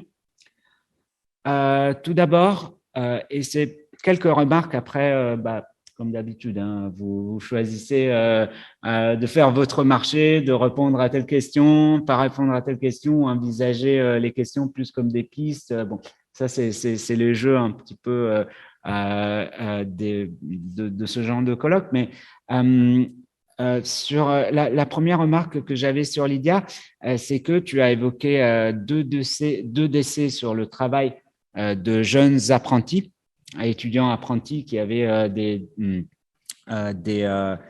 contraintes scolaires pour validation d'aller travailler en entreprise. Or, il se trouve que ces deux étudiants ont trouvé la mort sur le travail à 18 et 20 ans, je crois, si j'ai bien compris. Et ça m'a évoqué un petit peu quelque chose qui est très lié à l'approche justement émotionnelle des mouvements sociaux et aussi à l'actualité qu'on est en train de vivre, je pense, dans un pays comme l'Iran, mais qui a toujours été très traité, que ce soit en passant dans le mouvement altermondialiste avec Carlo Giuliani, que ce soit avec le début des printemps arabes en 2011, avec la mort de ce jeune commerçant qui s'était immolé par le feu, ou que ce soit actuellement en Iran, par George Floyd aux États-Unis avec Black Lives Matter, ou actuellement en Iran avec ce qui s'est passé autour de la mort de cette jeune femme.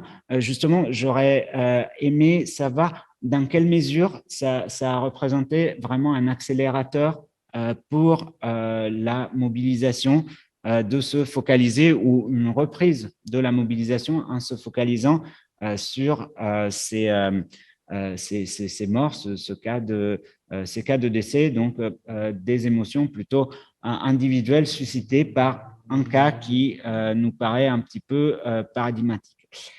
Deuxième question que j'avais toujours sur cette approche un petit peu émotionnelle des mouvements sociaux. Il me semble que du coup, tu as cité expressément la frustration et la rage, qui étaient deux motivations qui ont finalement été cachées pendant longtemps dans les approches très rationalistes qui sont développées dans les années 70-80 en sociologie des mouvements sociaux, qui finalement, on voit bien que quand on évoque des émotions telles la frustration, la rage, je pense aussi aux travaux, par exemple, en France de Christophe Raini autour de la souffrance animale, etc., ben, on voit bien que ce type d'émotion, elles ne peuvent pas être juste subordonnées à quelque chose de secondaire, puisque ce qui compte, c'est les structures, l'opportunité des structures politiques ou l'organisation elle-même.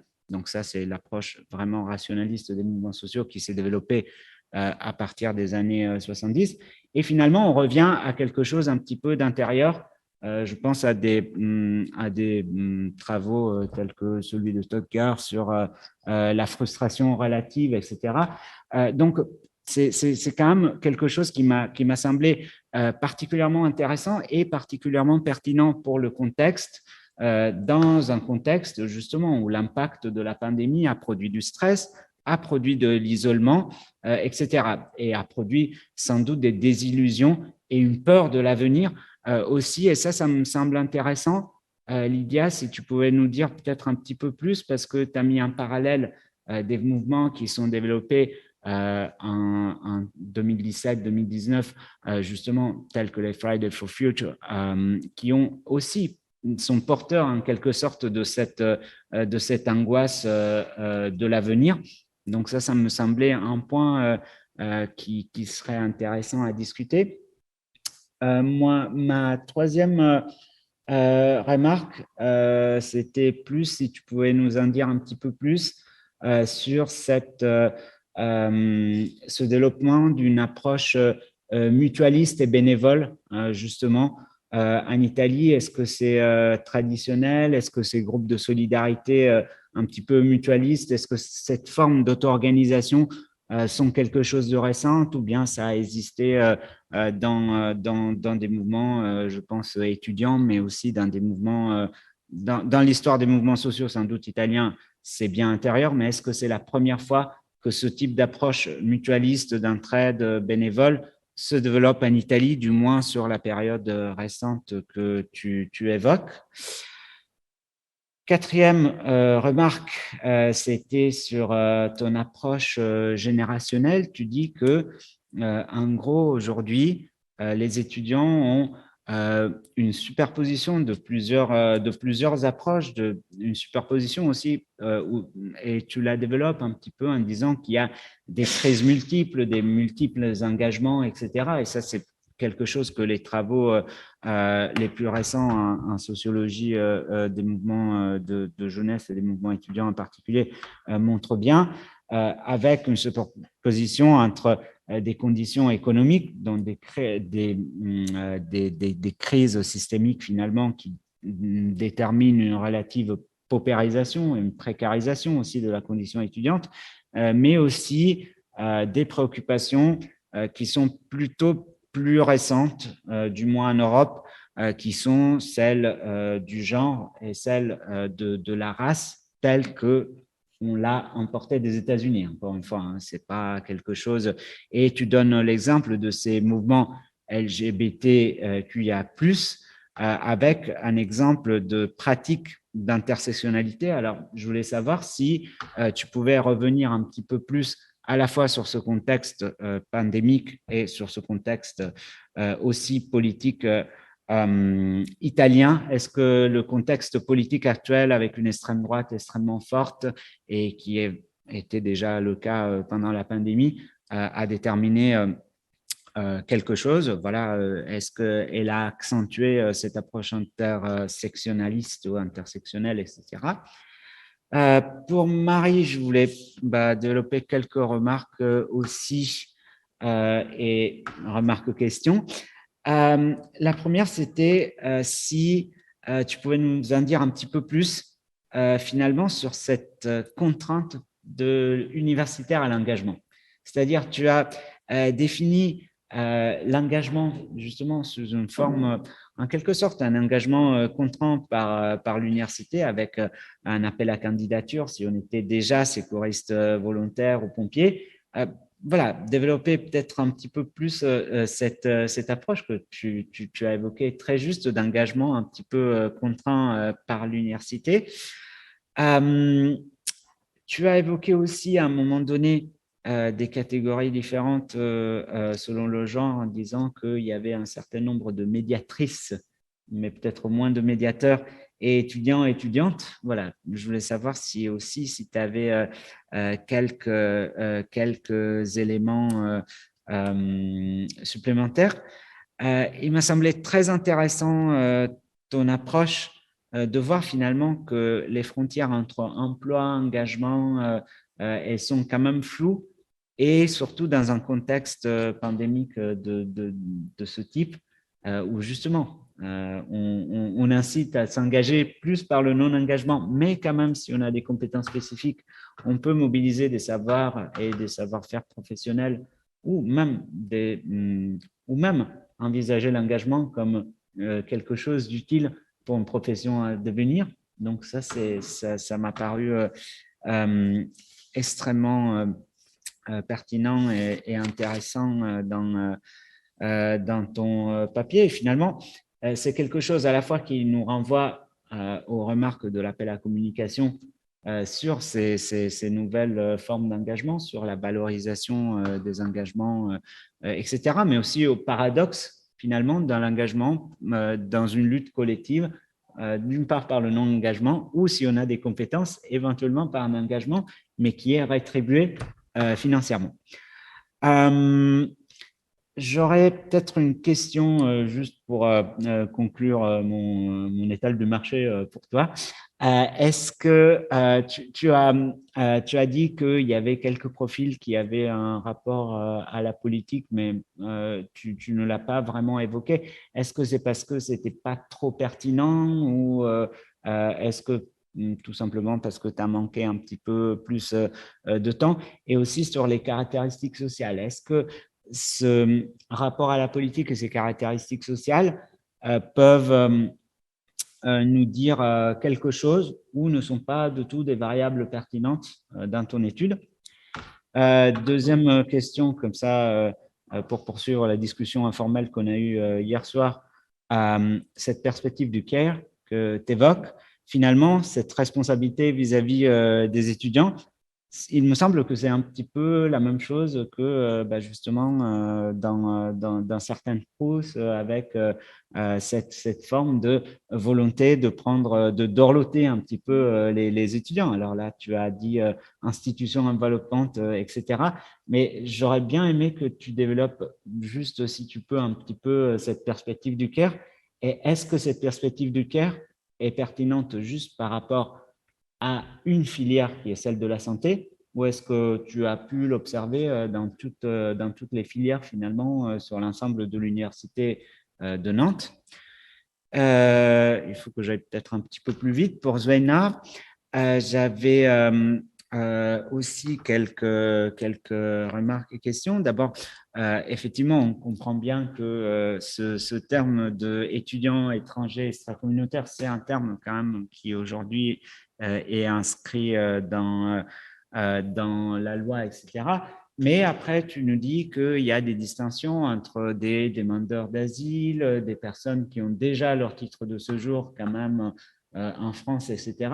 Alors, je voulais savoir si dans l'échantillon, que ce soit du questionnaire ou dans l'échantillon qualitatif, tu pouvais nous en dire un petit peu plus sur ce genre de profil. Est-ce que, par exemple, un demandeur d'asile va moins s'engager, encore plus se replier sur lui-même par rapport à quelqu'un qui a déjà un titre de séjour en France? Je pense un quart de séjour, par exemple, de 4 ans, etc.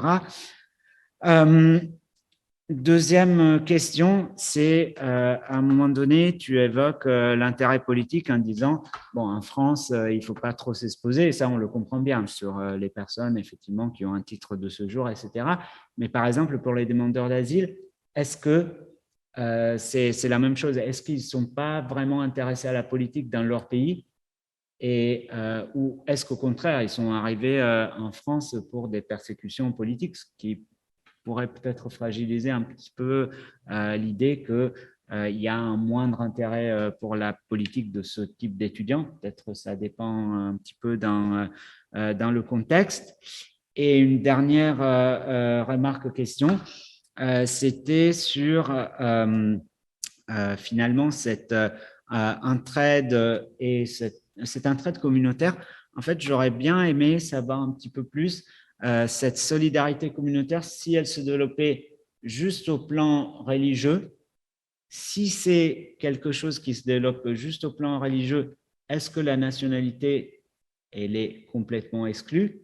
Ou est-ce que à d'autres échelons, il y a aussi une solidarité qui est beaucoup plus concrète, je pense à l'échelle, par exemple, de la région ou de l'État lui-même pour certains pays, etc.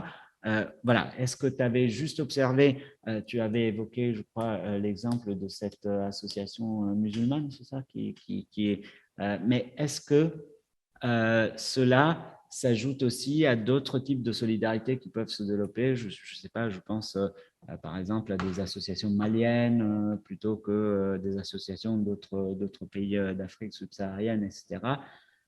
Et voilà, je voulais en savoir un petit peu plus.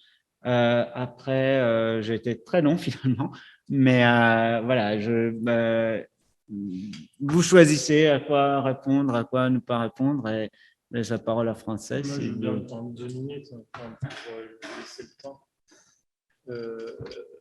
Du coup, merci aussi. Je pense que, ce qui était intéressant dans la première communication, ce qui est sur la fin, ce que je trouvais bien, c'est de réfléchir aux questions de parcours de solidarité. Du coup, ça peut faire du lien avec les questions autour des parcours d'engagement qui peuvent être étudiés un peu indépendamment des formes d'organisation. Et du coup, peut-être reprendre l'idée d'engagement dans les communautés, dans les milieux de vie. C'est une référence là, que Zweina a citée sur les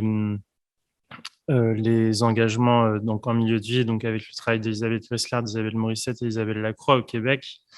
Peut-être 2 grandes remarques ou questions. C'est peut-être dans les 3 expériences, est-ce que vous pouvez voir justement des différences entre les engagements, les types d'engagement des personnes, des jeunes les plus marginalisés et les autres, donc ceux qui ont le plus de difficultés sociales? Mais, par exemple, est-ce que dans les médiateurs, il y en avait qui étaient plus ou moins en fragilité? En Italie aussi, pareil. Et du coup, par exemple, si on reprend les pôles là, qui étaient proposés dans la communication en Italie, est-ce qu'il y a, en termes de résistance ou de résilience, est-ce qu'il y a des différences quand on est plus ou moins marginalisé ou racialisé, si on reprend aussi les questions de Zweina? Et puis, j'ai pas mal de questionnements sur les expériences en termes de santé. En fait, je me demande, notamment en Italie, là, comment ça a été questionné. Est-ce qu'il y a eu des engagements des étudiants eux-mêmes dans les questions de santé mentale, par exemple, prévention contre les suicides des étudiants? On en a parlé un petit peu hier. En France, il y a pas mal le développement des lignes d'écoute avec Nightline, du coup, et qui s'est développé aussi dans d'autres pays européens. Donc, je ne sais pas si c'est le cas en Italie ou est-ce qu'il y a des exemples un peu similaires. Et du coup, notamment, par exemple, est-ce que les médiateurs étaient aussi concernés par ces enjeux? Les médiateurs à Nantes étaient aussi concernés par ces enjeux de santé mentale. Et du coup, ça me pose question sur la politique de l'université, donc en lien avec les autres institutions de santé, l'ARS. Est-ce que les enjeux de tester les étudiants, comment ils étaient organisés par rapport aux autres enjeux de santé, donc notamment les enjeux de santé mentale qui étaient assez prégnants? Est-ce qu'il y avait beaucoup de moyens qui étaient attribués à ça aussi?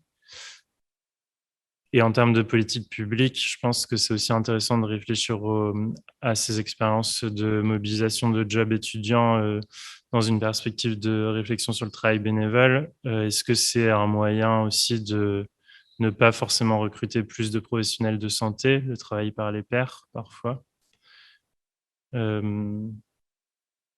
Voilà, c'est déjà pas mal.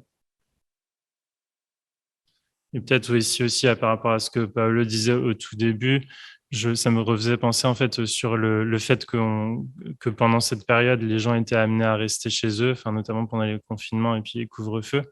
Je me dis qu'on peut, enfin, si on repense aux articulations entre engagement et puis ce que Alain Vulbeau avait appelé le dégagement, enfin plutôt pour les jeunes de quartier populaire, mais du coup, quand on est dégagé en gros de l'espace public parce qu'on doit rester chez soi, là, en l'occurrence pour le confinement, comment en fait est-ce que c'est du réengagement ou est-ce que c'est je pense qu'il y a des enjeux autour de ça. Est-ce qu'on s'engage de manière un peu classique ou comment on peut aller dans l'espace public? Est-ce que vous voulez répondre dans l'ordre? Oui, je pense qu'il Lydia? faut avoir 4-5 minutes maximum par personne. Oui, 4-5 minutes par personne. Hein. Après, c'était à la fois des questions, des pistes. Oui, mais Lydia, tu veux donner quelques éléments? Okay, so I will try to respond. There are so many questions. Yes, many questions, but very interesting. Okay, I'd like to start with the question you made about the direct social action, and if it is possible to consider that we have something similar during a previous economic crisis in Italy. Actually, we had, because can you hear me? I don't know if it. Yes. Yes. In the 1970s, according to Bosi and Zamponi, who are two Italian researchers that wrote an article in Partecipazione Conflitto, that it is an Italian political sociology journal, they explain how the economic crisis triggers this kind of reaction from people who try to manage actually the effects of the crisis, and they self-organize themselves and they address at first society, or they actually embody practices before addressing politics. So direct social action means that they act at the level of civil society, and this is a way to respond to the effects of the economic crisis. So Lorenzo Zamponi and Lorenzo Bosi try to compare these actions, these kind of practices actually manifested, embodied, and implemented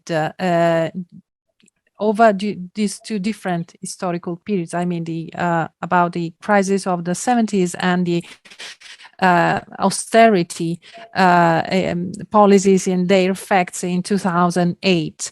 So actually, they have compared historically these two phases and these kind of practices based on society, and then they can be they can address also the politics, but at first they self-organize themselves, and it's kind of response is something also about, you say, how about institutions?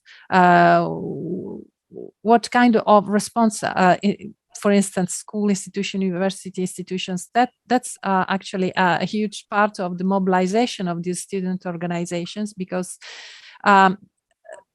they actually protest against the almost the absence of public intervention, because they asked for the extension of the academic year. They protest against the lack or many problems that characterize the implementation of the rights of studies in Italy. So services, provisions, and so on and so forth. The problem of student housing, of school and university buildings, and sanitary measure, and so on and so forth. Okay, this what I have experienced in this longitudinal analysis that I had the opportunity to carry out. Actually, there is a before and an after the pandemic, because this specific student organization, of course, as you clearly understood, are leftist organization. They are the result of an evolution within the leftist student movements, associations, groups, unions, because this is not to be analytically imprecise. This is actually what they have repeated to me many, many times, and what they debate during their very long assemblies, because they try to, to be both things, coming from a period of, the anomalous wave has been actually a sort of political laboratory. But in the interviews, many interviews before the pandemic, they have not actually underlined these individualization dimensions, but they already protest, mobilize to defend LGBT rights, to defend immigrants. But what I have experienced is a change, a deep change in this, because the individual dimension and they're asking for care, which is both a basic need, but also an alternative political model that they draw on. For instance, the model is that of the care collective. If you know this manifesto, care manifesto, from a collective of researchers, and they are both researchers and activists. So we have this alternative paradigm. So alternative to the neoliberal austritarian paradigm of competition, based on competition, on being, performative. And so they draw on both dimensions, the personal and the political. And actually, this is not something new, because the personal and the political is a political, idea that comes from feminist movement in the 70s. So we could say, it's time to bring emotions back in as a, sociological, as a analytical tool in the sociology of movements. So we have drawn on the cognitive, aspect of this analysis. So the framing, master frame, and so on and so forth. So actually we have already developed this kind of approach, which highlight the cognitive and dimension in the construction of protest, the identity and cognitive. So the framing action. But now we actually identify this a further step, that so emotions become actually are gaining center stage in sociological debate. There are different, for instance, spatial issues also in, again, an Italian, but also international sociological journey, which is Society, Change and Politics. This is Società, Mutamento, Politica. Recently, they have published a special issue about sociology of emotions. And also about, if I am not wrong, about the generational dimension. So, there is a debate in the maybe the recently in youth studies. Yes, the last one. Yes, because what I like to say, if it is possible to use, no problem, this concept as an analytical tool or a heuristic device, so not in a deterministic way, because also when these students actually embody these as a practice, as a political, an identity construction and political practices. They self-define the generation of the crisis, but at the same time, they are a bit ambivalent on this. Because they say, okay, these are problems of our generation, of different generation, actually in 10 years, but we protest our issues are for all, so are general social issues. So at the same time, they draw on this idea of a generational perspective, but at the same time they say, okay, that's not only our problem, this is a social problem, a general problem, and we manifest, we protest for this, we demonstrate for this. Sorry, maybe thank you very much. Sorry. Peut-être Oui. Il faut rapprocher le micro. Oui. Tout le monde entend. Alors, merci pour les réflexions et les questions. Je ne vais pas répondre à tout. Je n'ai pas de réponse à tout, puis surtout pour des raisons de temps. Mais quelques réflexions. D'abord, sur la question d'en savoir plus sur l'appel à candidature et des contraintes universitaires à cet engagement étudiant. En fait, les contraintes, elles viennent du cadre réglementaire qui dépend du ministère de la Santé et du ministère de l'Enseignement supérieur. Et donc, ce cadre à qui on peut faire appel, c'est défini à ce niveau-là. Et par exemple, les sauveteurs secouristes du travail, il y a eu un appel à candidature, mais finalement, la réglementation n'a pas permis de les recruter. Et de la même manière, tout le travail qui va se dérouler, après, il va être extrêmement contraint par la réglementation de santé qui ne cesse d'évoluer. Donc, j'ai dit un engagement sans engagement, mais quand même pas sous contrainte. Et c'est aussi ce qui permet de comprendre par rapport à ta question sur les enjeux de santé mentale des étudiants. En fait, au moment du lancement du dispositif, la santé mentale, c'est vraiment pas une priorité. Et donc, c'est pas une priorité en termes de financement. Le financement, il va être mis sur le dépistage, mais pas sur la santé mentale, ça viendra après. Donc, ça va pas véritablement être un objet de travail pour les médiateurs à ce moment-là. Sur la question aussi de la valorisation des engagements, moi, je me suis posé la question parce qu'il y a le travail notamment de Julie Testis, si je ne dis pas de bêtises, sur cette prise en compte et cette valorisation. Le travail des médiateurs, il est rémunéré. C'est un travail qui est relativement agréable, mais il n'y a pas de valorisation prévue et ça n'a toujours pas été discuté en termes de crédit ECTS, etc. Donc, ça n'est pas institutionnalisé. Sur ce que ce travail, enfin le rapport entre ce travail et le travail des professionnels de santé, j'ai évoqué le travail de Sandrine Musso par rapport aux médiateurs. Les médiateurs, c'est un tiers, on pourrait dire, entre les patients et les professionnels, mais d'une certaine manière, évidemment, les médiateurs, ils font le travail des professionnels. C'est parce qu'il n'y a pas suffisamment de testeurs, pas suffisamment d'infirmières formées en fait au service de santé qu'on fait appel à des médiateurs pour pouvoir lancer ces campagnes de tests.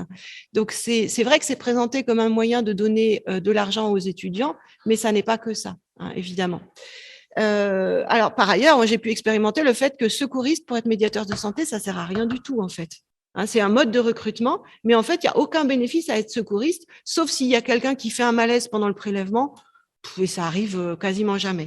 Et dernière chose, pour laisser aussi un peu de temps de parole, sur la question des caractéristiques sociales, du rapport à la politique, etc. Alors, D'abord, mon enquête, elle porte sur un tout petit nombre de testeurs et testés. Donc, c'est vrai que je ne peux pas dire parce que j'ai peu de gens qui sont engagés, ce que je peux en dire, finalement, pas grand-chose. Il faut aussi comprendre que les propos, ils sont tenus en situation sur les lignes de test, pendant les pauses, etc. Et donc, il y a des choses qui sont dites que je peux faire dire et des choses qui n'apparaissent pas. Donc, je ne peux pas dire qu'il n'y a que 3 médiateurs, j'en suis sûre, qui ont des engagements associatifs et politiques. Les autres, ils n'en parlent pas, et même si j'amène la conversation là-dessus. Alors, il me semble quand même que ce qui est pertinent et ce que j'ai essayé de mettre en évidence dans les variables, c'est la filière. C'est aussi le rapport aux études, ça j'en ai peu parlé, et tout simplement le besoin d'argent. C'est-à-dire que le besoin d'argent, il va faire que les étudiants, ils cumulent cette activité avec d'autres, ils courent partout, ils l'utilisent comme une forme de job alimentaire, etc. Donc ça change aussi quand même pas mal le rapport à l'engagement. Et puis pour les étudiants de santé, le lien indirect avec les études. C'est-à-dire qu'on s'engage dans quelque chose qui est quand même en partie rentable, qui fait écho aux études et qui peut éventuellement être valorisé sur un CV. Et ça revient à ta question de tout à l'heure. Et puis par rapport à la perspective du CARE, effectivement, j'ai vu aussi au Crous ce sentiment de responsabilité vis-à-vis des étudiants, la volonté, tu disais, de dorloter, parfois même de materner les étudiants et étudiantes. Ça, c'est présent. Et c'est présent aussi chez les autres personnels de l'université, chez les personnels enseignants, chez les personnels BIATS. Mais ce qui est de particulier au Crous et au service de santé, c'est qu'il n'y a pas vraiment cette tension entre conditions de travail et volonté de préserver les étudiants. Alors que chez les personnels de la scolarité, chez les enseignants, il y a ces tensions. On voudrait bien préserver les étudiants, mais si ça crée des contraintes de travail supplémentaires, alors même que ces contraintes sont fortes, par exemple les étudiants qui disent moi j'ai le Covid, est-ce que vous pouvez faire votre cours en hybride? Il y a une tension chez les enseignants parce que ça crée des contraintes supplémentaires, contraintes qu'on n'observe pas dans le service de santé. Merci. Voilà, je te laisse la parole. Merci beaucoup. Merci. Je vais répondre vite à quelques questions. Vas-y, échange avec moi. Voilà. Tu peux venir ici pour le micro. Ok. Je vais répondre vite aux questions.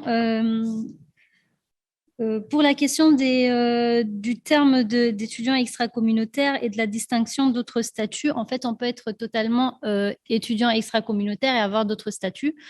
Parmi les étudiants qu'on a rencontrés, parmi eux, il y avait des demandeurs d'asile, il y avait des sans-papiers, il y en avait certains qui avaient le titre de séjour étudiant, et d'autres qui avaient des récépissés et d'autres qui étaient encore en attente de papier. Donc, c'est pour cela qu'on a dit que, en fait, on les a choisis parmi les personnes exilées parce qu'ils vivent les mêmes expériences exiliques que d'autres personnes exilées. Est-ce que par statut, ils ont certains engagements ou pas? Est-ce qu'il y a un lien entre les deux? On n'a pas fait d'études approfondie pour savoir s'il y a des liens entre les différents statuts administratifs et les engagements, mais a priori, des réponses qu'on a eues, il n'y avait pas vraiment de distinction. C'était les mêmes. Voilà. La deuxième question, c'était l'entraide communautaire, est-ce qu'il peut être religieux ou pas? Ben non, pas du tout. La majorité des engagements des étudiants en communauté étaient en dehors de la religion. Le seul exemple qu'on a eu autour de la religion, c'était cette association-là. Sinon, le reste, c'était totalement laïque. Très bien. Merci. Merci beaucoup. Désolé pour avoir dépassé pour les quelques problèmes techniques d'organisation.